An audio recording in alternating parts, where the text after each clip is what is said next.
Hello, everybody, and welcome to my show, Your Radiant Life After 45. This show is for women over 45, of course, who want more from life, who are not done living yet, who want to live their best life, have their best health, have their best relationships, and have a deep connection with their spiritual self so that they can thrive.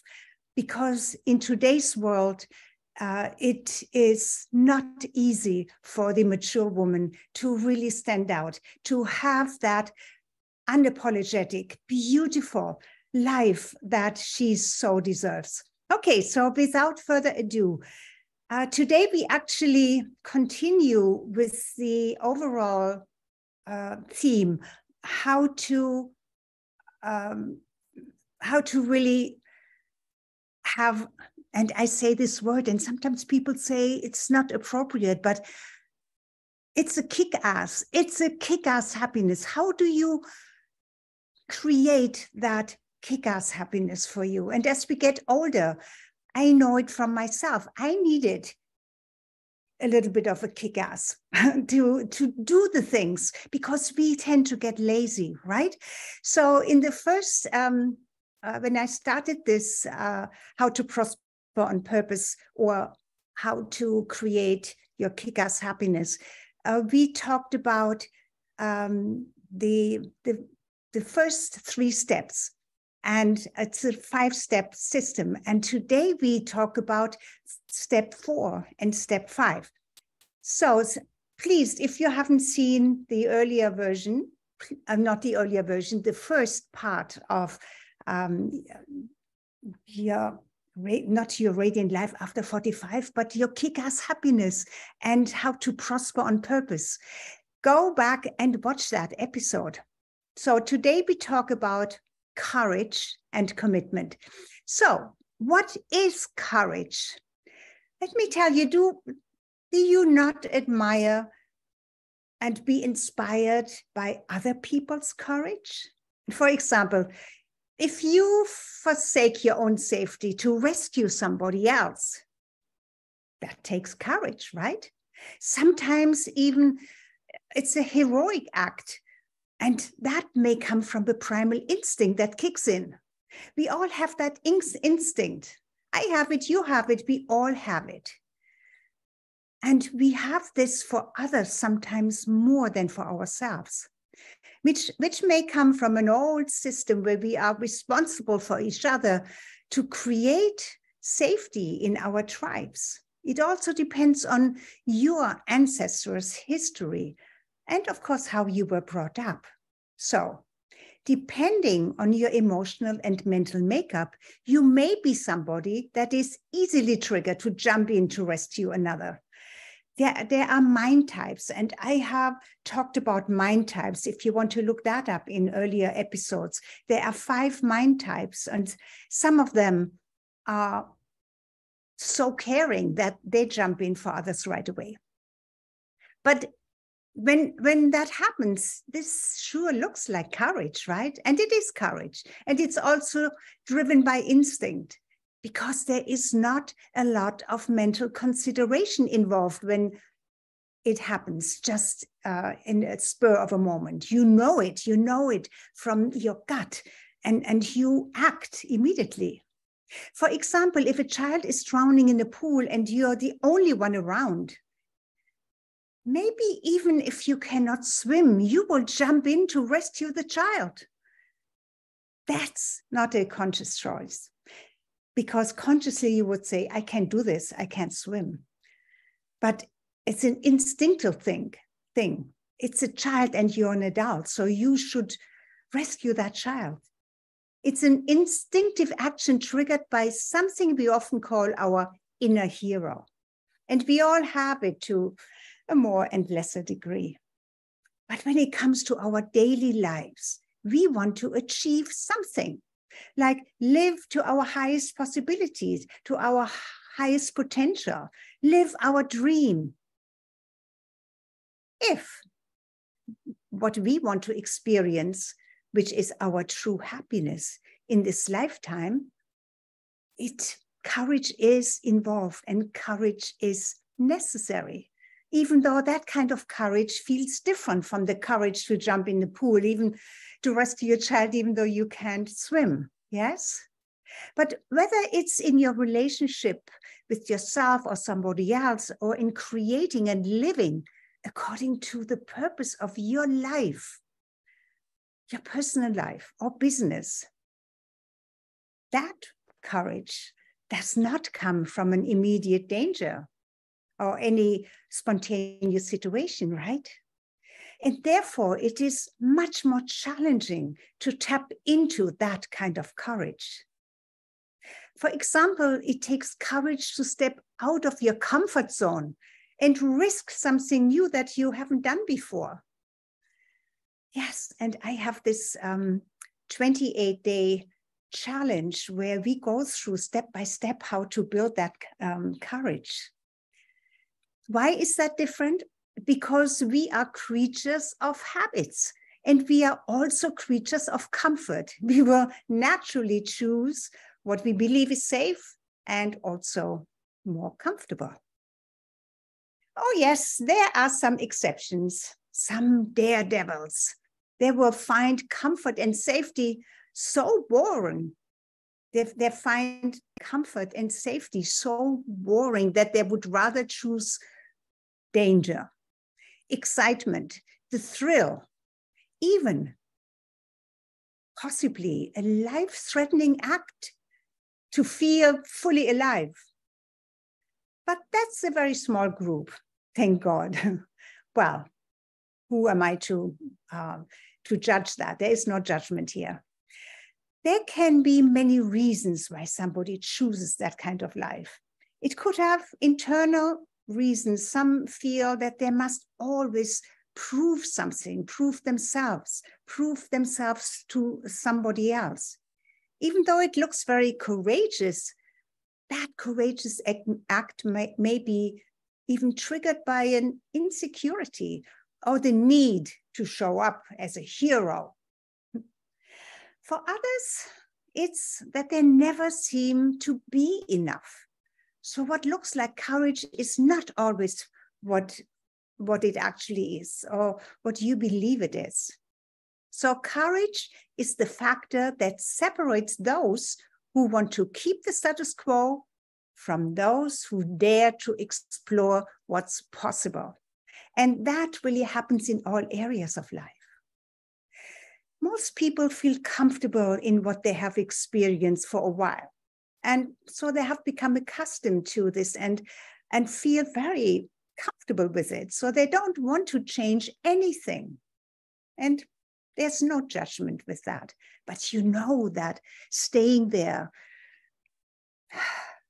that's not really help you grow, right? So suppose you want to evolve, move forward, push the envelope maybe, and expand your capability and capacity to experience something new, something exciting. In that case, you are called to find the courage that is necessary. Necessary for what? To honor and live your inner, unlimited, magnificent, and naturally courageous self. Yes, I said naturally courageous, because courage is natural to you, even if it has been talked out of you or experienced out of you. I think we have lost a lot of that because of the modern world with the comforts we live in now. Yes, we have shelter. We don't have to hunt for food anymore. We don't have to risk our lives anymore. We are not chased by wild and dangerous animals anymore. Our neighbors are not really out to kill us like the neighboring tribes thousands of years ago. Yes, it is dangerous again today because of all of these guns that are around. And also there is a lot of friction. We live in a rather controversial and world of polarities right now, but I don't want to go there right now.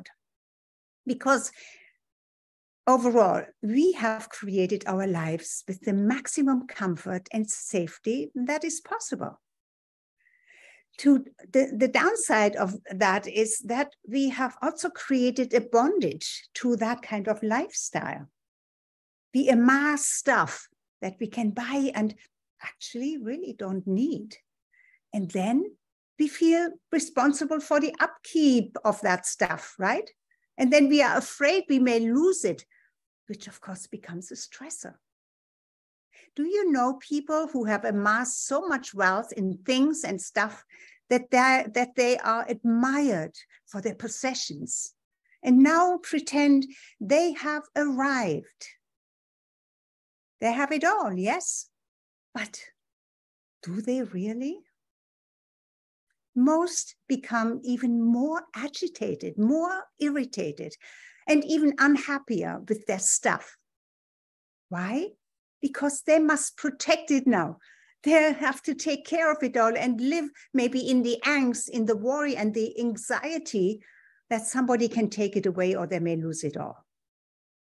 In contrast to this, can you envision somebody who lives according to their talents and takes the opportunity or the many opportunities that present themselves to them? Yes, change is involved in this, and change needs courage, the courage to change the status quo, to change something that you may have become accustomed to and are comfortable with. So creating conscious change takes courage, even for the one who has it all, and decide maybe to walk away, to let it go, because it becomes so overburdened, so bothersome. And sometimes when we get older, like at my age in the 70s, we downsize. We want to get rid of a lot of stuff. But he or she too needs the courage to say, I don't need this. I can walk away from it all. I'll give it away. That takes courage too. We all go through change because of outside circumstances. For example, you could lose your home for all kinds of reasons, financials, tornadoes. My goodness, the tornadoes lately in the middle of America, the United States, are horrifying. Hurricanes, they happen more where I live in the Bahamas. But there are floods, there are fires, there is divorce, there is death. Your life can change drastically and rapidly. Do you see that? And I don't want to frighten you here. But, you know, life is life and we have to adapt to life. And you need the courage to figure out what to do next when these situations happen. And it plays a little bit into the previous theme of what we talked about in the last episode, which was about choices. You have the choice, and then you have the courage to go with that choice, right? Yes, you need to know what choices you have. Lamenting and negativity are futile. Yet many complain and lament, saying, oh my God, it's all gone now. Poor me. Because let me tell you, every disaster and every unfortunate situation carries a gift. That gift is on the other side of the disaster, so to speak, on the other side of the coin. One side is the disaster, the other side is the gift. So what is the gift, you may ask? It's an opportunity. It's the opportunity to experience something new, something that you were not able to experience before. That was either impossible or it was outside of your awareness. And you need the courage to live your life with joy and purpose, because after every disaster, a new life starts anyway. And then hanging on to the regrets and what you have lost will not allow you to recreate your life with joy and purpose. So you need courage for that. Can you see that? You need courage to be unapologetically yourself. and dance to your own music. Oh my God, there is so much more to say about this, but let me leave you with this. Where are you in your life right now? Where do you need the courage to move forward? Where do you need to step out of your comfort zone? What do you want to experience really? What is important to you now? Because sometimes that changes over time. And where are you stuck? And again, we cannot easily free ourselves from those self-imposed prisons we tell ourselves we want to escape. Over time, we even become comfortable living in that self-imposed prison cell. So we may need help, and we do need help. I need help too, because sometimes I find myself in some prison of my mind. And we need help from somebody who is not attached to our past, our situation, or even our story.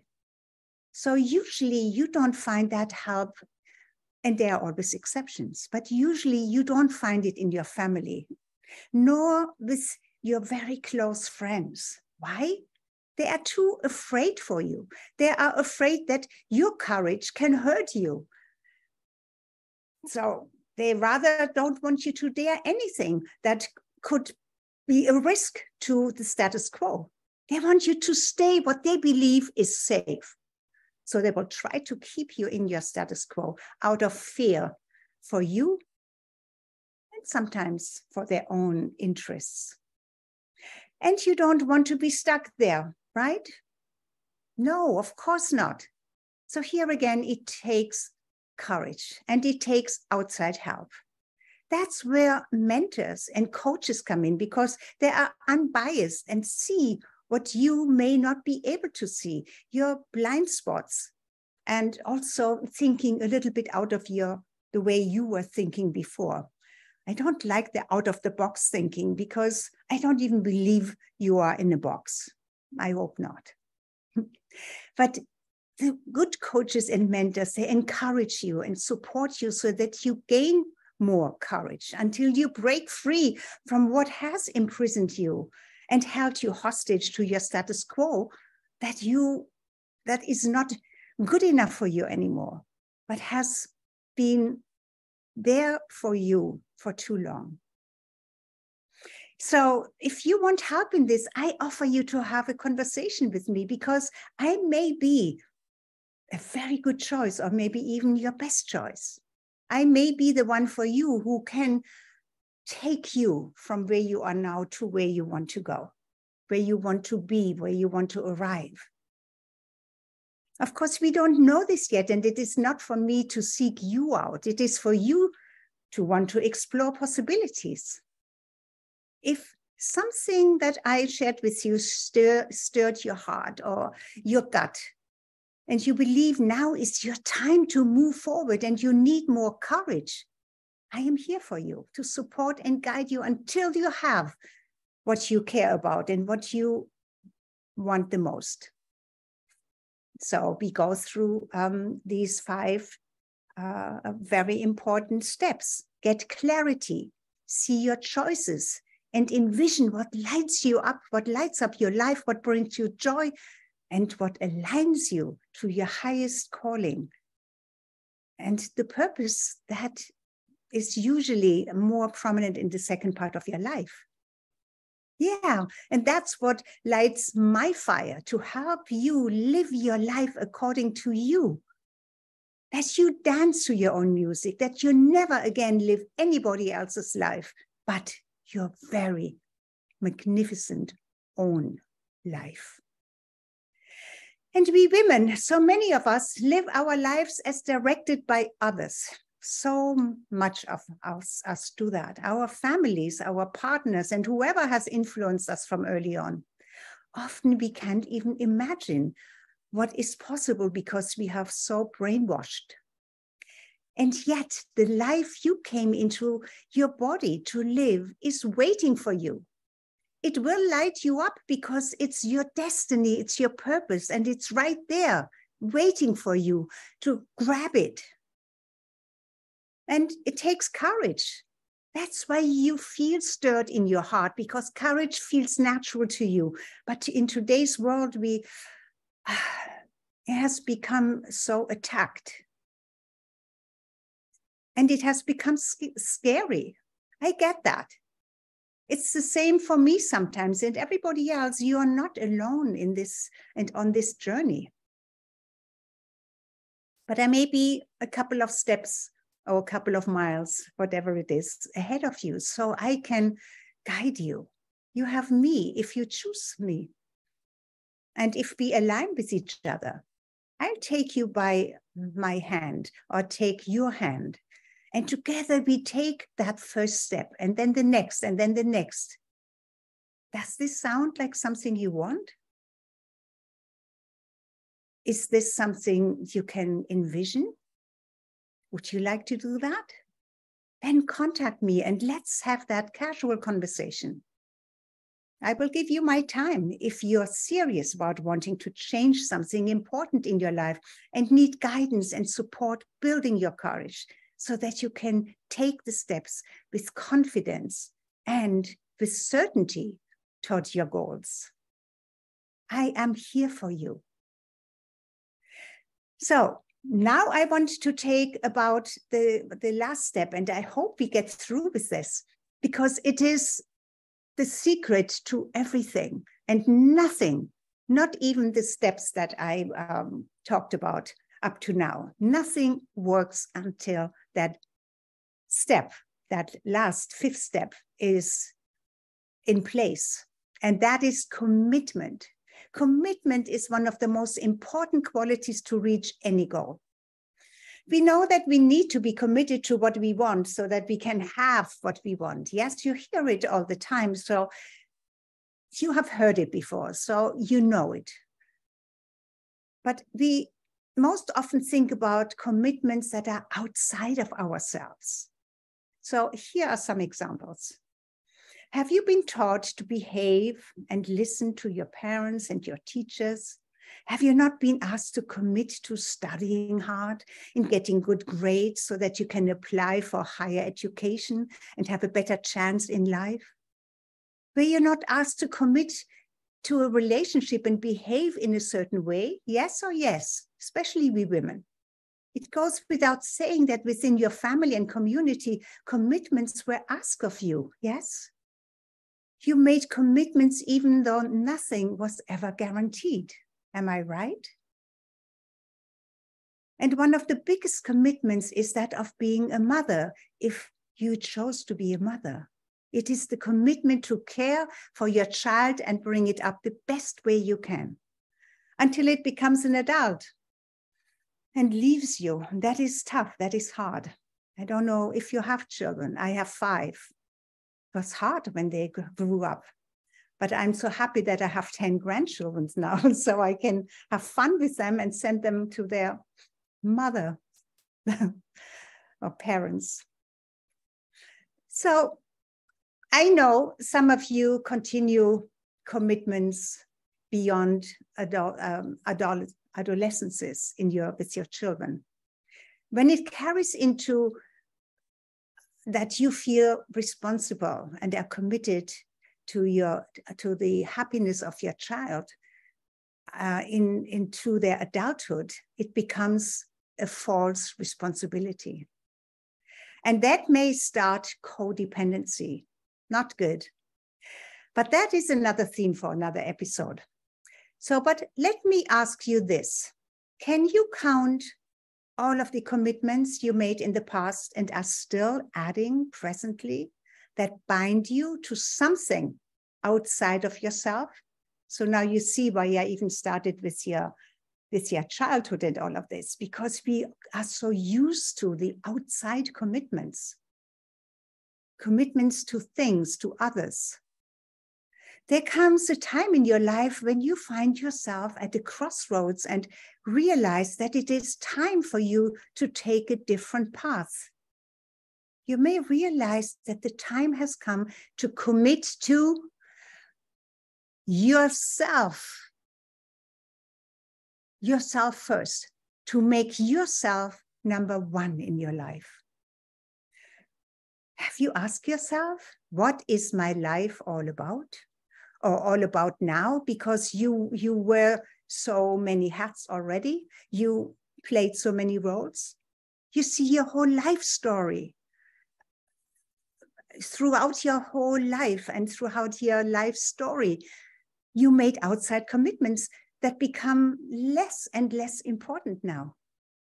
You will know when that time arrives, because you feel like a big void inside yourself that needs to be filled, that wants to be filled. And that no outside business or stuff can fill. If you dial down the loud voice of your mind, you may hear the softer voice of your soul self, beckoning you to turn within and discover your unbelievably beautiful, unapologetic, pure, original self, true being. So it's really your invitation from your soul to understand yourself, not only from your mind, but also from your heart, from where your true purpose wells up in a moment sometimes of total clarity, like an epiphany. Did you have those? How often have you disregarded these sudden clarities or those epiphanies? Because it never stays for long. It comes and then it subsides until you grab it and you hold onto it and you go with it. But if you disregard your sudden clarity and insights, they do not really go away, but they subside, but they create a low underground pressure, almost like a volcano. You will be triggered repeatedly until it eventually exhausts or depresses you, that you do not listen, that you do not go within or do what your soul and what your heart really want you to experience, to create, to discover. So it is time to reevaluate your life's path, which your soul knows, and it holds the blueprint for its fulfillment. And once you know that your happiness is not outside of you, you realize that your commitment must be to yourself first, especially in the second part of your life. Do you know why most people are dissatisfied with their life? Because they can't reach their goal despite of trying repeatedly and desperately. We already discussed the previous 4 steps to a fulfilling and purpose-driven life, yes? Everything I shared with you in the previous episode is necessary to prosper on purpose. You need clarity, choice, courage, creativity. That none of those will work if you do not have the most important one, which is commitment. Without 100% commitment, nothing will work. Yes, I said 100% commitment. 80% will drag on and you get discouraged. This is about you. It has always been about you. Even though your commitments were focused on other things in your earlier years, now is your time. It is time to take that internal journey to discover your original self, which has been covered with layers and layers of all outdated, not needed anymore identities. Your original self has been denied too often and may get lost because you forgot who you are due to the many responsibilities you took on, including the false responsibilities. Yet, yes, false responsibilities. I know we all take on false responsibilities. Make somebody happy. That's just one that came to mind. I will speak about that subject in another episode. But what about even the thicker layer of accumulated stuff over decades from conscious and unconscious manipulation by other people and even society at large? Do you remember how you were as a little child? I tell you, you were unafraid, boundless, unapologetic, self-absorbed, innocent, and yes, committed to yourself, your needs, without shame or a second thought of maybe not deserving what you wanted, right? that inner child still lives within you. The commitment of your soul to self-express yourself through you in this lifetime is why you are here now. Okay? And here is what I know for sure. I call heroic self-love your inner hero. Your inner hero is your heroic self-love, the voice of your soul, the voice of your heart. And heroic self-love equals freedom. It is the path that leads you to your greatest joy and fulfillment. Your inner hero represents your immortal soul, who encourages you to commit to yourself. Okay, I invite you to explore the mystery of your still unrealized potential, your greatest happiness, your kick-ass happiness. I invite you to prosper on purpose and have your desired outcome realized, so that you are happy, fulfilled, and thrive. So get in touch with me or join my membership. You find the link in under this video. It's called, just like this episode, or like my show is called, Radiant Life Over 45. On the Facebook group, it is called Radiant Life Over 45 Club. Okay, this is it for today. And join me again next Saturday. I would love to tell you so much more. Join me. Bye-bye for now.